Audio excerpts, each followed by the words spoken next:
Ever since television was invented, it has always been difficult to find images to illustrate the stories you want to tell. When news actually reaches as far as the television set, it's got to be very visual if possible if it's going to get on the air. It doesn't have to be important. If it's visual, it's got a good chance. If it isn't, they'll try and make it so, sometimes fairly desperately. For instance, today Mr. Harold Wilson conferred at number 10 Downing Street over Mr. Ian Smith's recent letter from Rhodesia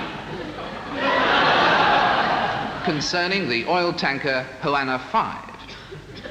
With Mr. Wilson were Mr. Douglas Houghton, the Minister without portfolio, and Lord Longford, the Lord Privy Seal.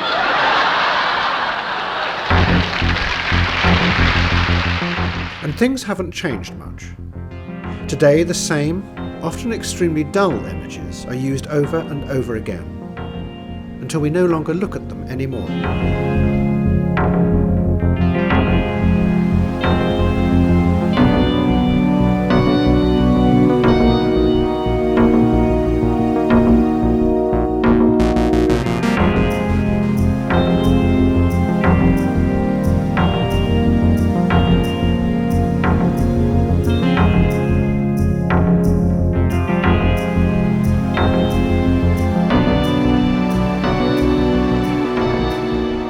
Yet we live in a time when there are billions of images, especially in the BBC archives. And now there is a new and easier way to find them. And a new, beautiful world is waiting for you.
And who knows what you might find.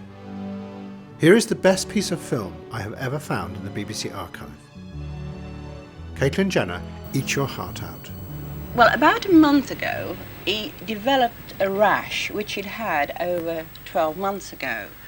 The rash, when he had it 12 months and more ago, we took him to the vet, and he told us it was a sort of a fungus, which we'd have to watch. He had treatment for about 2 months more, and the rash did clear up. Then, as I said, it reoccurred again about a month ago, and on being taken to the vets, we were informed that he was changing sex. Well, you can imagine that this was a shock to us. The vet went on to explain that his male organs were disappearing, and as such, he was developing very prominent female organs. He's an immensely masculine-looking dog. Yes. This is a sort of tragedy. I mean, I look at Bruno and I think, well, I can't imagine you as being feminine. He's too masculine. But apparently, according to what the vet told us, that with having the operation, the dog should be, a completely new dog. He's been very much of a family pet. Yes. How are your children reacting to it? Well, he does belong to my son, who I'm afraid is very much against the operation. I suppose, like we all are, we can only think of Bruno as being a boy. Girl doesn't enter into it, and is against the operation. My son is. But I think, for the sake of all of us, and Bruno himself, more important, he'll have to be operated on.